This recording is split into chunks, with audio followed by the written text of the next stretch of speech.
I want to talk about the future of sports, future of athletes. I want to talk about esports. And if you're not one of hundreds of millions of people who are part of it or know of it, trust me, soon you will be, because your children probably already are. Because it's a real sport, and these people are real athletes. They travel all over the world, they compete, and they win prizes, and they win a lot of money. So if it's not a professional sport, then what is it? What is it? Look, people play computer games, other people watch them. It's a huge thing. It's a big deal. It's growing tremendously. There's a $25 million prize fund for one of the biggest esport games in the world. And we've seen this before because it's about to explode, just like NBA did, just like UFC did. And in fact, the big difference is this is a physical game and esports is in a digital realm. It's very different. And, isn't it, what is it like? Is it like watching a game? As we say, let's not even go there. As you see in this slide, it's not very different from a regular sport.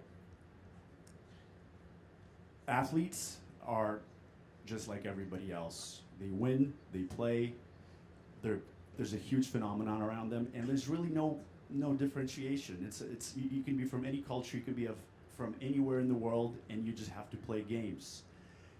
There's games for young kids. You can be at collegiate level and get a scholarship, or you can be professional and make a lot of money. Like I said, there's really no divides. There's no politics. You just have to be a gamer. But you have to practice, practice, and practice, just like with anything else.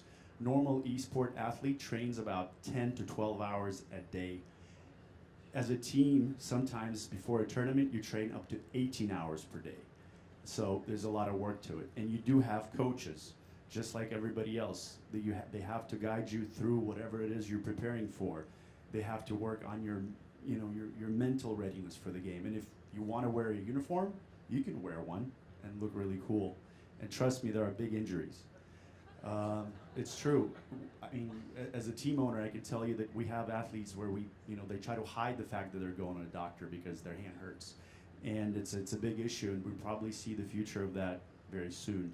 There's commentary, and there are fans, as you see, just as ESPN does. They'll bring professional athletes, former athletes to incite the game, to give you more insight. The same thing is in esports, and you have a huge fan following, 2-3 hour wait lines. The athletes are just like professional athletes. It's just like everything else. You're basically represented by a brand. And for Red Bull, if you look in their hashtags, esports is just like everything else for them. They don't treat it like any other sport in the game.